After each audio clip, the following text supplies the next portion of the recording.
आंबा मालिकेच्या आजच्या भागामध्ये आपण पाहणार आहोत की आता जो कुर्ता अक्षयने घातलेला असतो त्या कुर्त्याचं बटन आहे ना तुटलेलं असतं।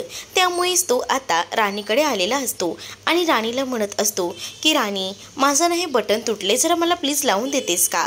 राणीला आधीच अक्षयचा राग आलेला असतो, कारण अक्षयचं लग्न ऑलरेडी रमासोबत झालेलं आहे आणि त्याला इतकी सोन्यासारखी बायको आहे, तरीसुद्धा हा अक्षय तो आता त्या मालविकासोबत एंगेजमेंट करतो। या गोष्टीचा खरं तर राणीला राग असतो, त्यामुळे राणी ना आता काही बोलत नाही। राणी म्हणते की तुम्हाला बटन लावून घ्यायचंय ना, जा तुमच्या नवीन बायकोकडून लावून घ्या, मालविकाकडून, आणि असं बोलून ते निघून जाते। इकडे मात्र आता अक्षय मालविकाला जोरजोरात आवाज देत असतो, का तर त्याला ते बटन लावून घ्यायचं असतं, पण मालविका काही त्याच्या ओला ओ देत नसते आणि उलट मालविकाला काही बटन लावता वगैरे येत असेल असं मला तरी वाटत नाही। तर दुसरीकडे रमा जी आहे ती म्हणत असते की मालविका तयार होते, ये तुम्ही इथे या, मी तुम्हाला बटन लावून देते, आणि असं बोलूनच ती आता त्याला बटन लावून देत असते। आणि त्याच वेळेला आता इकडे अक्षय मात्र थोडं ऑकवर्ड फील झालेला असतो। अक्षयला रमा सांगू लागते की या बसा तुम्ही, मी तुम्हाला हे बटन लावून देते, आणि त्याला असं बसायला सांगते।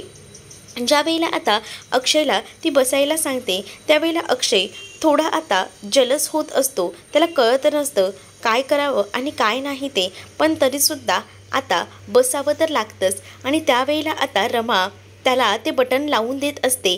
त्याच वेळेला अक्षय रमाकडे पाहत असतो। रमा आता अक्षयला एक चांगला सल्ला देत म्हणत असते की तुम्ही एक काम का करत नाही, तुमच्या मनात जास्त काही गोष्टी असतील ना तर त्या लवकरच ना बोलून टाकत जाओ, म्हणजे कशा आहेत ना की जर तुम्ही गोष्टी बोलल्यात ना मालविकाजवळ तर तिलाही कळतील तुमच्या मनात नेमकं काय काय सुरू आहे ते, त्यामुळे ना असं दाबून कोणत्याही गोष्टी ठेवू नका, असं देखील रमा मुद्दामूनच अक्षयला सांगू लागते। अक्षय म्हणत असतो की तू माझ्या मनाचा विचार करू नकोस, माझ्या मनाचा विचार जो काही करायचा आहे ना तो माझा मी करेन, त्यामुळे तू या सगळ्याच्या खोलात जाऊ नकोस, असं देखील आता सांगितलेलं असतं। आणि जेव्हा आता ह्या सगळ्याबद्दल सांगितलं जातं ना तेव्हा मात्र आता इकडे रमा जी आहे ती अक्षयचं बटन लावून देतानाच हे सगळं बोलत असते। अक्षय मात्र म्हणत असतो की तू या गोष्टी सांगण्यासाठीच मला इथे आलेली आहेस का, तू आता मला टोमणे देतेस का, आणि असं बोलूनच ना तो जरा हलतो। मग तो हल्ल्यामुळे ना आता जी सुई असते ती रमाच्या बोटाला लागते, त्यामुळे रमाच्या बोटातनं रक्त येऊ लागतं। रमाच्या बोटातनं रक्त आल्यामुळे आता अक्षयला वाईट वाटतं। अक्षय म्हणतो की सॉरी, माझ्यामुळे हे झालं ना, तर त्यावर रमा म्हणते इट्स ओके, आता या सगळ्याची सवय झाली आहे, तुमच्या मनाचा काही तो विचार करा तुम्ही, कारण मला असं वाटत नाही की तुमचं मन अजूनही या सगळ्यासाठी तयार झालेलं आहे। कारण आता इकडे मात्र रमाला एवढंच अक्षयला सांगायचं असतं की बघा, तुम्ही जे काही आहे ती मनापासून तयार होत नाही आहात तर ते तयार व्हायला हवेत, असंच माझं म्हणणं आहे। असं बोलूनच ती आता बाजूला जाते। तर इकडे अक्षय आता रमाच्या बोलण्याचा खूप जास्त विचार करत असतो। इकडे आता सीमाला जाग आलेली असते। सीमा इकडे तिकडे पाहते, त्यावेळेला तिच्या लक्षात येतं की आपण भलतीच कुठेतरी आहे, पण आपल्या अक्षयचा साखरपुडा होतोय आणि आपण इथे काय करतोय, मला ना रमाला सांगायला हवं। आणि असं बोलूनच ना ती आता जोरजोरात ओरडायला सुरुवात करते। आणि जेव्हा ती आता जोरजोरात ओरडायला सुरुवात करते ना तेव्हा मात्र आता तिथे कोणीही नसतं, हे सुद्धा आता तिच्या लक्षात आलेलं असतं। म्हणूनच ती आता आवाज करत असते, पण नेमकं तिचा आवाज ना या मालविकाला ऐकायला येतो। मालविका म्हणत असते की बापरे, या बाईचं तर तोंड बंद केलं होतं, मग ही बाई इतक्या जोरजोरात ओरडायला कशी लागली, आता तर प्रॉब्लेम झालाच। मालविका असं बोलून जात असते तर तिला मात्र आता इरावती अडवते आणि इरावती म्हणते की हे काय करतेस तू, तुला असं वाटत नाहीये का तुझी एंगेजमेंट अक्षयसोबत व्हायला हवी, मग का मध्ये मध्ये जातेस तू, मला माहिती आहे माझी एंगेजमेंट अक्षयसोबत व्हायला हवी ते, पण या सगळ्या गोष्टी या तर विचित्र पद्धतीनेच घडतायत ना, तुम्हाला काही कळतंय का, नको हां, असं काही घडायला नको, मला आता जावं लागेल आणि त्यांना बाहेर काढावं लागेल। तू जाऊन त्याला जर बाहेर काढलंस ना तिला, तर तुझी आज एंगेजमेंट ना अक्षयसोबत होत नसते, एवढंही लक्षात ठेव, असं देखील आता म्हटलेलं असतं। मग काय, आता या सगळ्या गोष्टी जेव्हा बोलल्या जातात ना तेव्हा मात्र आता खूपच जास्त टेन्शन मालविकाला आलेलं असतं। मालविकाला इरावती सांगते की जा तू तुझी तयारी कर, मी बघते हे कसं मॅनेज करायचं ते। आणि असं बोलूनच ना आता ती पुन्हा एकदा त्या अडगळीच्या खोलीत घुसलेली असते जिथे सीमाला ठेवलेलं असतं। सीमा म्हणत असते की मला बाहेर जायचं आहे, माझ्या अक्षयचा साखरपुडा आहे ना, तर त्यावर मात्र तुला वाटतंय ना तुझा अक्षयचा साखरपुडा व्यवस्थित व्हावा, तर माझं ऐकायचं आणि इथेच बसायचं, नाही तर तुझ्या रमाला ना मी सोडत नसते, असं काहीसं उगाचच ब्लॅकमेलिंग जे आहे ते केलं जात असतं. बिचारी इथे मात्र सीमा ना, हिला आता कळत नसतं की काय करावं. ती आता सगळीकडून अडकून गेलेली असते. सीमा मात्र आता तिला असं वाटत असतं की रमाच्या आयुष्यात कोणतंही नवीन वादळ यायला नको, म्हणूनच ती शांत असते. पण आता इकडे इरावती मुद्दामूळ सीमाला शांत राहायला सांगते. ती सांगू लागते की तू जर शांत बसलीस ना, तरच ना तुला तुझ्या मुलाच्या साखरपुड्यामध्ये जाता येईल, असं बोलून तिला हळूच का होईना शांत बसण्यासाठी सांगते आणि लगेच स्वतः दार लावून तिकडनं पळ काढते. जेव्हा आता स्वतः तिकडनं ती निघून जाते, मात्र बिचारी सीमा तशीच बसलेली असते. तर दुसरीकडे आता मालविकाने पार्थला आता सांगितलेलं असतं की लाऊडमध्ये म्युझिक लाव, जेणेकरून सीमाचा आवाज ना बाहेर कोणालाही ऐकू येणार नाही, हाच यामागचा उद्दिष्ट असतो. तर आता मालविकाने पार्थला सांगितलेलं असतं, तर पार्थही आपल्या कामाला लागतो. दुसरीकडे आता इथे या इरावतीचं कामसुद्धा झालेलं असतं. इरावतीने सीमाला तोंड बंद राहायला सांगितलेलं असतं, त्यामुळे आता इरावतीचं इकडे मात्र आता ती ऐकत असते. त्याच वेळेला आता इरावती पुढे येऊन पाहते तर काय, इकडे आता रमा जी आहे ती आता ताट भरत असते. कारण रमाला माहिती आहे की सीमाच्या वेळेवर गोळ्या असतात आणि त्या गोळ्या तिला वेळेवर सुद्धा द्यायला हव्यात, आणि म्हणूनच ती आता ते सगळं जेवणाचं ताट घेऊन सीमाच्या रूमकडे जायला निघालेली असते. तर हे सगळं इरावती पाहते. इरावती विचार करते, जर रमाला कळलं की तिथे ती नाहीच आहे तर पुन्हा एकदा प्रॉब्लेम होऊ शकतो. आता ही एंगेजमेंट एकदा का परफेक्ट जुळून आली आहे, ती होऊ दे, असाच हा इरावतीचा हेतू असतो. इरावती आता रमाला अडवायचा प्रयत्न करत असते. तर इकडे सीमा पुन्हा एकदा कोणी आहे का इथे, दार उघडा ना, असं बोलून ओरडू लागते. रमाला अंदुकसा का होईना आता आवाज आलेला असतो, म्हणूनच रमा त्या दिशेने पाहत असते. रमाला आता कळत असतं की कुठून तरी आवाज येतोय, पण आता कुठून आवाज येतोय ना हे काही आता कळायला मार्ग नसतो, आणि त्यामुळेच ना आता इकडे मात्र रमाला पुन्हा एकदा एका लाऊड गाण्याचा आवाज येतो, आणि ती गाणी इतक्या लाऊडली वाजतात ना की भयंकर असा त्याचा आवाज आता आलेला असतो. आणि त्यामुळेच ना आता या सगळ्यामुळे जो सीमाचा आवाज असतो तो पूर्णपणे दबला जातो. सीमाचा आवाज कुठेही येत नसतो. मग आता कन्फ्युजन होत असतं की नेमका आवाज कुठून येत आहे आणि काय. तर इतक्या लाऊडली म्युझिक लावलेलं असतं, आणि त्यामुळेच ना आता खूपच संताप जो आहे तो रमाला येत असतो. रमा म्हणत असते की काय हे सगळं, इतक्या लाऊड म्युझिक लावायची गरज काय आहे. तर अगं आज एंगेजमेंट आहे, प्रत्येकाला वाटत असतं की एकदम छान माहोल तयार करायचा. पार्थनेही तोच माहोल तयार केला आहे. त्यात नावं ठेवण्यासारखी काय आहेत, आणि प्रत्येकाची चॉईस ही वेगळी असते. कोणी सुखात गाणी ऐकतं तर कोणी दुःखात गाणी ऐकतं. मग तू कशी गाणी ऐकतेस, तू कशात आहेस, दुःखात आहेस का सुखात आहेस? मी न्यूट्रल आहे, माझं असं काही वेगळं म्हणणं नाही आहे, पण मला ना हे इतका लाऊडली म्युझिक नाही आवडत. तर इरावती म्हणत असते की अगं राहू दे ग, पोरं आहेत ती लावतातच, एवढं काय त्यात, असं बोलून ना ती तिला शांत करत असते. आणि तू कुठे निघालीस, तू बहुतेक आहे ना हे घेऊन चाललेली आहेस वाटतं ना, थांब, तू नक्कीच सीमा वहिनीसाठी घेऊन जात असशील ना, तू काम कर, हे माझ्याकडे दे, मी बघते. तू ही जबाबदारी घेतलीस ना साखरपुड्याची, तर या साखरपुड्याकडे व्यवस्थित लक्ष दे, कारण ही जबाबदारी तू नीट पार पाडताना मला दिसत नाही आहेस. लवकर जा आणि लवकरच तयार होऊन ये. आणि तसंही तुलाही माहिती आहे मालविकाला सपोर्ट हा लागतोच, तर मालविकाला तूच सपोर्ट करायचा आहेस, असं देखील इरावती आता रमाला सांगते. आणि तिने तिला दिलेल्या शब्दाची आठवण करून देते. आणि जेव्हा आता तिला या दिलेल्या शब्दाची आठवण करून द्यायची असते, तेव्हा मात्र आता रमा जी आहे ती मात्र आता विचार करते आणि ती सुद्धा तिकडनं जायला निघते. तर दुसरीकडे मात्र आता खूप जोरजोरात जो आहे तो आवाज सीमा करत असते, पण बिचाऱ्या सीमाचा आवाज बाहेर असणाऱ्या रमापर्यंत पोचू शकत नसतो, कारण पार्थने खूप जास्त लाऊड म्युझिक लावलेले असतात. त्यामुळे आता आवाज काही केल्या बाहेर जात नसतो. इकडे मात्र हुश, मी सुटले, असाच विचार आता इथे असणारी इरावती करत असते. इरावतीच्या मनामध्ये आता अनेक विचार येत असतात की एकदा का हे औषध आणि त्याचसोबत आता मी हे जेवण नेऊन त्या सीमाला दिलं ना, तर त्या सीमाची बोलती बंद होईल, ती काहीच बोलणार नाही, आणि मग काय ते जेवण द्यायला स्वतः तीच तिकडे जाते तर सीमा दार वाजवत म्हणत असते की कोणी तिथे आहे का, प्लीज दार उघडा ना, प्लीज मला उघडा ना, मला ना खरं तर खूप भूक लागली आहे आणि अक्षयचा साखरपुडासुद्धा मला बघायचा आहे. तेवढ्यातच तिथे इरावती आता जेवण घेऊन आलेली असते. इरावती जेव्हा जेवण घेऊन येते तेव्हा ते जेवणसुद्धा सीमाला नको असतं, कारण तिला आधी तिकडे साखरपुड्यासाठी जायचं असतं. तर इरावती पुन्हा एकदा तिला फसवते आणि म्हणत असते की बघ, तू जर हे जेवण केलंस ना आणि त्यामुळेच तुला बाहेर यायला भेटेल, कारण सगळीजण बाहेर जेवतच आहेत, म्हणून तर तुलाही मी आता जेवण आणून दिले.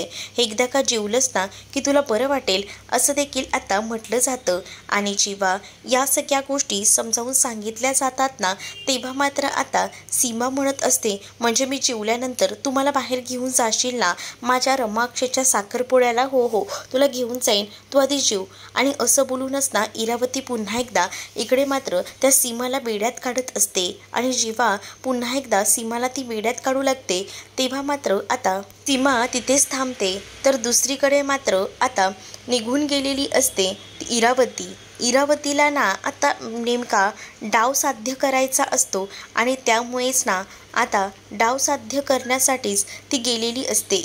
तर दुसरीकडे मात्र आता जेव्हा सीमाला कळत असतं की बाहेर एंगेजमेंटची तयारी आहे तर आपण पटकन काय जे आहे ना ते जेवण संपवायला हवं. इकडे मात्र रमाला या लाऊड म्युझिकचा खूपच कंटाळा आलेला असतो, कारण इतकं मोठं लाऊड म्युझिक लावलेलं असतं ना की कोण काय बोलते ना हे सुद्धा धड ऐकू येत नसतं. आणि म्हणूनच ना आता ती पार्थला सांगत असते की पार्थ म्युझिकचा आवाज कमी कर, पण पार्थ ऐकत नसतो. इकडे मात्र आता जी आरोही असते ना तिलासुद्धा रमा बोलवून घेते आणि आरोही ही रमाला म्हणत असते की आई बघ ना गं किती आवाज आहे तो, पण आता काय करणार, आवाज बंदच करत नाही आहे तो तर. मग आपण इथे आता शांत उभे राहूया. इकडे आता इरावती आलेली असते आणि इरावती आता अनाऊन्समेंट करू लागते की आता तुमच्यासमोर लवकरच अक्षय आणि मालविकाची एंगेजमेंट होणार आहे, सो तुम्ही बी रेडी आहात ना, असं देखील म्हटलं जातं. खरं तर रमा आणि आरोहीला अक्षय जे काही करतोय ते खूपच वाईट वाटत असतं, विचित्र वाटत असतं, कारण अक्षयची स्वतः बायको असताना अक्षय त्या मालविकासोबतच एंगेजमेंट करत असतो आणि या सगळ्या गोष्टींना खूप जास्त धक्कादायक असतात. तरीसुद्धा रमाला तिच्या उघड्या डोळ्याने हे सगळं काही बघावं लागत असतं, कारण तिच्याकडे दुसरा कोणताही ऑप्शन नसतो.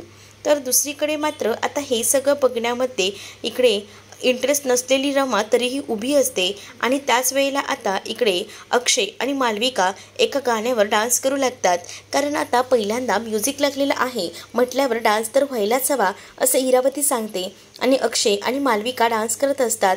अक्षयला त्यामध्ये इंटरेस्ट नसतो, पण तरीसुद्धा का होईना तो आता डान्स करत असतो. का तर सगळ्यांसमोर दाखवायला नको ना की हे माझ्या सगळं काही मनाविरुद्ध होतंय असं. आणि त्यामुळेच ना आता तो ह्या डान्ससाठी तयार झालेला असतो आणि हळूहळू का होईना मनात नसताना सुद्धा तो आता तो डान्स करत असतो. जेव्हा आता हे सगळं सुरू असतं तेव्हा आता मालविका खूपच जास्त खुश असते आणि ती विचार करत असते की मला ज्या गोष्टी हव्या आहेत ना त्या एकदम परफेक्टली घडत आहेत. तर दुसरीकडे इतका आवाज वाढलेला असतो ना की भयंकर. आणि इकडे मात्र आता इरावती म्हणत असते की बघितलंत का, पेढे आणायची वेळ आलेली आहे, तुम्ही मला पेढे भरवायला आला होतात ना, मग 48 तासाच्या आतच बघितलंत का मी असा जो काही दणका केलाय ना तो तुमच्या समोर आहे, आता मीच तुम्हाला पेढे भरवणार आहे असं म्हटलं जातं. पार्वती आजी इथे सीमाला शोधत शोधत खालपर्यंत आलेली असते आणि ती म्हणत असते की सीमा कुठे गेली काहीच कळत नाहीये. त्याच वेळेला ती आता रमाकडेही जात असते. रमाला म्हणत असते की अगं सीमाला कुठे पाहिलंस का. रमा म्हणते की मी मगाशी त्यांना जेवण दिलं होतं, म्हणजेच मी जेवणाचं ताट तयार केलं होतं ते इरावतीकडे दिलं होतं. मग इरावती आत्यांनाच विचारावं लागेल की कुठे आहेत आई त्या, कारण आता त्यांनाच माहिती असेल. अगं विचार म्हणजे काय, कुठे नेऊन ठेवलं असेल तिने काय माहिती, कारण तुलाही माहिती आहे की अक्षयची एंगेजमेंट ही मालविकासोबत होते. ही गोष्टच मुळात सीमाला पटत नव्हती, म्हणूनच तर सीमा खूप जास्त हायपर झाली होती. तर आता सीमाला कुठे ठेवला आहे याचा जाब विचारण्यासाठी रमा इरावतीकडे गेलेली असते. इरावती आता विचारू लागते. तर इरावतीला आता विचार असताना सीमाने पार्थकडनं रिमोट घेऊन ते म्युझिक बंद केलेलं असतं, कारण तो इतका मोठा आवाज, त्यामुळे कोणत्याही गोष्टी ऐकू येत नसतात आणि म्हणूनच आता आवाज बंद करायला रमाने सांगितलेला असतो. तर इकडे मात्र आता अक्षयलाही कळतं की सीमा नाही आहे, मग आई गेली तरी कुठे, हा मुख्य प्रश्न पडलेला असतो. काय ग आत्या, आई कुठे आहे? तर त्यावर मात्र अक्षयला इरावती बोलत असते की अरे आईला ना मी माझ्या रूममध्ये ठेवलं आहे.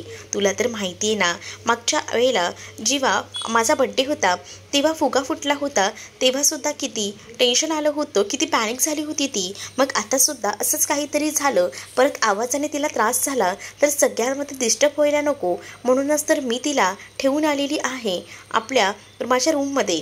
तुला खात्री नसेल तर तू जाऊन बघू शकतोस. मी तिला ना औषधं वगैरे दिलंय आणि झोपवले, म्हणजे कसं थोडी निवांत झाली की बरं वाटेल ना. इकडे मात्र असं सगळं काही जे आहे इरावती बोलत असते. इरावतीच्या बोलण्यावर खरं तर रमाला संशय येत असतो, कारण रमाला कळत असतं की नक्कीच काहीतरी गडबड आहे. पण आता रमाला कुठेतरी कामामध्ये गुंगवून ठेवायचं हे सुद्धा मालविकाच्या डोक्यात असतं आणि इरावतीच्या सुद्धा, कारण माहिती आहे की काही झालं तरी ही एंगेजमेंट व्हायला हवी, यासाठी ही सगळीजणं प्रयत्न करत असतात. तर दुसरीकडे मात्र आता इरावती या सगळ्याचा विचार करत असते, तर मावशी आणि काका हे आता पूर्णपणे तयार असतात. काही झालं तरीसुद्धा आता ह्या सगळ्या गोष्टी ज्या आहेत त्या करायच्या, आणि म्हणूनच आता या सगळ्या गोष्टींकडे लक्ष असतो. आणि दुसरीकडे मात्र आता इरावती ठरवते की रमाला अडवायला हवं. रमा जर सीमाच्या रूममध्ये किंवा माझ्या रूममध्ये जाऊन बघायला गेली तर प्रॉब्लेम होईल, त्यासाठी आपण जे आहे ते जाऊन बघूया. आणि असाच विचार करून सीमाला बघायला रमा चाललेली असते, पण इरावती तिला थांबवते आणि इरावती म्हणत असते की रमा, तू या एंगेजमेंटची तयारी पूर्ण करायचं सांगितलं होतंस ना, मग काय तू तर लक्षही देत नाही आहेस. तुला माहिती आहे का, आपल्या मालविकाचा हात खूप जास्त दुखतोय. ज्या बोटामध्ये रिंग घालायची आहे ना, तोच नेमका हात जो आहे तो खूप दुखतोय. खरं तर ना त्याच्यावर डान्स करत असताना जास्त इजा झाली, त्यामुळे तिला हातही वरती करता येत नाही आहे. आणि त्यामुळे आता हात वरती करता येत नसल्यामुळे तू जरा तिला एंगेजमेंटची रिंग घालताना हात वरती करून दे, असं देखील आता म्हटलेलं असतं. मग काय रमाला ऐकावंच लागतं. रमाला इरावती मुद्दामून इमोशनल करू लागते, आणि तू जर इथे थांबलीच नाहीस तर मी समजेन की तू हे सगळं मुद्दामून घडवून आणत आहेस, तू मनापासून तयार नाही असते. त्यामुळे आता रमाला तिथे थांबावंच लागतं. दुसरीकडे अक्षय जो आहे तो मालविकाकडे बघतो आणि मालविकाला म्हणतो की सॉरी खरंच सॉरी, मला माहीत नव्हतं की या सगळ्या गोष्टी ज्या आहेत त्या अशा घडतील करून. सॉरी तुला जास्त लागलं का, असं देखील आता तो विचारू लागतो. नाही इतकं नाही लागलेलं, असं देखील आता इथे मालविका सांगत असते. पण मुद्दामून आता इरावतीने रमाला तिथे थांबून ठेवायला हवं, यासाठी हे सगळं केलेलं असतं. चला आता एंगेजमेंटची वेळ जवळ आलेली आहे, आपण एंगेजमेंट करायला सुरुवात करूया. चालेल ना, रिंग्स कुठे आहेत, लवकरात लवकर रिंग्स आणा, असं देखील आता म्हटलं जात असतं. इकडे मात्र आता अक्षयचा जीव नुसता वर खाली होत असतो. त्यालाही कळत नसतं की आता काय बोलावं आणि काय नाही ते. त्यामुळे आता त्यालाही खूपच जास्त टेन्शन येतं. तो सुद्धा आता इकडे तिकडे पाहू लागतो. तेवढ्यातच ना आता तिथे मालविका आणि त्याचसोबत अक्षय समोरासमोर उभे राहतात आणि रिंगसुद्धा आणल्या जातात. तर रमा ही मागे जाऊन उभी असते मालविकाच्या. इरावतीने मुद्दामूनच आता मालविकाचा हात धरण्यासाठी सांगितलेला असतो, म्हणून रमा तिथे उभी असते. चला आता वेळ जवळ आलेली आहे, जास्त वेळ घालवूया नको, चला एंगेजमेंटला सुरुवात करूया. आता अंगठ्याही आणून दिल्या जातात आणि त्याचमुळे आता एंगेजमेंटची तयारी तर झालेलीच असते. अक्षयला खरं तर मनापासून तो तयार नसतो, पण या सगळ्या गोष्टी ज्या आहेत त्या त्याला या इरावतीच्या सांगण्यावरून का होईना कराव्या लागत असतात. आणि त्याच वेळेला आता रमा जी आहे ती अक्षयकडे पाहत असते. अक्षयने ती रिंग हातात घेतलेली असते इथे मालविकाच्या बोटामध्ये घालण्यासाठी. कधी एकदा ही रिंग आपल्या बोटात जाते असं त्या मालविकाला होत असतं. त्यामुळे मालविका तिथे आता शांतपणे उभी असते. मालविका इकडे तिकडे पाहत असते, तर इरावती मात्र आता सगळ्यांनाच म्हणत असते की चला टाळ्या वाजवा, म्हणजेच तुम्हाला माहिती आहे ना आता ही एंगेजमेंट इतक्या धूमधडाक्यात होते, तर थोडं आपल्याला चेअरअप तर करायलाच हवं ना, असं प्रत्येकाला इकडे मात्र आता इरावती सांगू लागते आणि सगळ्यांना ती टाळ्या वाजवायला सांगत असते. आरोही मात्र खूप जास्त या सगळ्यामुळे उदास असते. अक्षयला हेही कळत नसतं का की आपली मुलगी या सगळ्यामुळे खुश नाही आहे, तर आपण या गोष्टीसाठी तयार व्हायला नको. पण तरीसुद्धा तो या सगळ्या गोष्टींसाठी तयार झालेला असतो. इकडे काही झालं तरी ही एंगेजमेंट थांबवायची असंच आता या काका आणि मावशीच्या डोक्यात असतं आणि त्यामुळेच ना आता ते प्लॅनिंग करत असतात. तर पुढील भागामध्ये पाहायला मिळतं सीमा इकडे तिकडे शोधत असते. सीमाला आता तिथून बाहेर पडायचं असतं. त्यामुळे सीमाला काही झालं तरी अक्षय आणि रमाची एंगेजमेंट व्हावी असं वाटत असतं. तर इकडे आता काका ठरवत असतात की एंगेजमेंट व्हायला नको, म्हणून काकांना म्हणत असतात की बघा ना किती हात थरतायत जावई बापूंचे, आणि त्याच वेळेला ते जोरात शिंकतात. त्यामुळे आता अक्षयच्या हातातली अंगठी खाली पडते. अंगठी खाली पडल्यामुळे आता लगेचच ती अंगठी नेमकी जाऊन मावशीच्या पायाखाली जाते. पायाखाली मावशी आता ती अंगठी लपवते. सगळीजण आता अंगठी शोधत असतात पण अंगठी कुठेही सापडत नाही. तर त्यावर आता सीमा कुठे गेली असेल, कारण अंगठी शोधत असताना सीमाची नेमकी बाहुली रमाला बेडच्या खाली पडलेली दिसते. मग आता सीमा नक्कीच रूममध्ये नाही आहे, कुठेतरी ठेवलंय तिला, आणि म्हणूनच आता तिला बघण्यासाठी म्हणून मा आणि पार्वती आजी या रूममध्ये गेलेल्या असतात आणि इकडे तिकडे शोधत असतात. पण त्यांना आता तिथे कुठेही सीमा दिसत नाही. त्यामुळे आता त्या दोघीही जणी घाबरलेल्या असतात. तर तुम्हाला हा भाग कसा वाटला हे नक्कीच मला कमेंटमध्ये सांगा आणि अशाच नवनवीन भागांसाठी आपल्या चॅनलला सुद्धा सबस्क्राईब नक्कीच करा. चला तर मग भेटूया पुढच्या भागामध्ये. तोपर्यंत टाटा बाय.